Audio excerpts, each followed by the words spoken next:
Story master. নমস্কার। প্রথমে story মাস্টারের পক্ষ থেকে সকল দর্শক বন্ধুদের জানাই আমার আন্তরিক অভিনন্দন। আজকে যে গল্পটি বলবো সেটি সংগৃহীত। এই গল্পটি অনেকেই এর আগে শুনেছেন। এখন যারা শোনেননি তাদের জন্য আমি আরেকবার বলছি।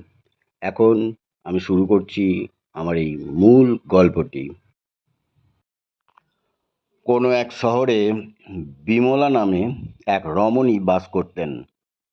তার ছিল এক শিশু সন্তান। সেই রমণী তার শিশু সন্তানকে নিয়ে খুব সুখেই দিন কাটাচ্ছিল। অপরদিকে রমলা নামে আর এক রমণী বিমলার প্রতিবেশী হিসেবে বাস করত।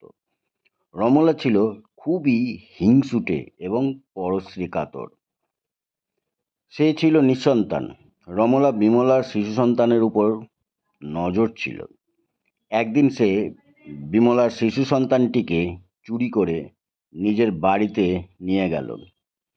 বিমলা যখন বাড়িতে এসে তার সন্তানকে দেখতে পেল না, তখন সে খুঁজতে খুঁজতে উপস্থিত হলো রমলার বাড়িতে।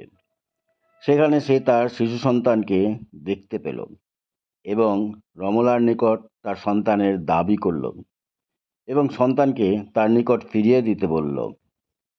কিন্তু রমলা সন্তানটিকে তার নিজের বলে দাবি করল এবং ফিরিয়ে দিতে অস্বীকার করল। শুরু হলো ঘোরতর বাক বিতণ্ডা বিবাদ। সেই বিবাদ আদালত পর্যন্ত চলে গেল। আদালতে এর বিচার বসল। জজ সাহেব তো ঠিক মতন রায় প্রদান করতে পারছেন না। দুজনেই বলছে সন্তান তার নিজের। বিমলা বলছে রমলা মিথ্যা কথা বলছে, আবার রমলা বলছে বিমলা মিথ্যা কথা বলছে। এদিকে জজ সাহেব সঠিক সিদ্ধান্তে আসতে পারছেন না। শিশু সন্তানটির প্রকৃত বা আসল মা কে হতে পারে? তখন জজ সাহেব দুই রমণীর উদ্দেশ্যে বললেন, শোনো, তোমরা যখন দুজনেই বলছো সন্তানটি তোমাদের, সেই জন্য আমি জল্লাদকে আদেশ করছি শিশু সন্তানটিকে কেটে দুই ভাগ করে এক ভাগ বিমলাকে এবং অপর ভাগ রমলাকে দেওয়া হোক। তখন রমলা এই প্রস্তাবে রাজি হয়ে গেল, কারণ সে সন্তানটির ক্ষতিই চাইছিল। কিন্তু বিমলা আর্তনাদ করে জজ সাহেবকে বললেন, না হুজুর, না, এটা করবেন না। আমি আমার সন্তানের মৃত্যু সহ্য করতে পারবো না। তার চেয়ে বরং আপনি আমার সন্তানকে রমলার কাছেই দিয়ে দেন। তবুও তো জানবো আমার সন্তান জীবিত আছে।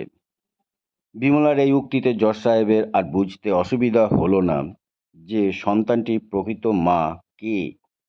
মা কখনোই নিজের সন্তানের মৃত্যু কামনা করে না। তিনি বিমলাকে তার শিশু সন্তানটিকে ফিরিয়ে দিলেন এবং রমলার এই ঘৃণ্য চক্রান্তের জন্য তার কঠোর শাস্তির ব্যবস্থা করলেন। তাহলে দর্শক বন্ধুরা, গল্পটি ভালো লাগলে আমার চ্যানেলটিকে সাবস্ক্রাইব করতে ভুলবেন না।